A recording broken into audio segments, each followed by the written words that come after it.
ایشون قبلا 2 بار عمل کرده بودن، یه بار سال 82، یه بارم سال 93. به دنبال عملهای جراحی قبلیشون تیره بینیشون هم سوراخ شده بود.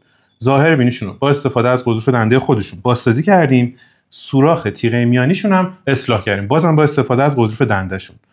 و همونطور که تو تلویزیون میتونیم ببینین قبلا توی این ناحیه سوراخ بود که الان دیگه تیره بینی سوراخ نیست و از این طرف هم که ببینیم هیچ سوراخی توی تیره میانی بینیشون وجود نداره.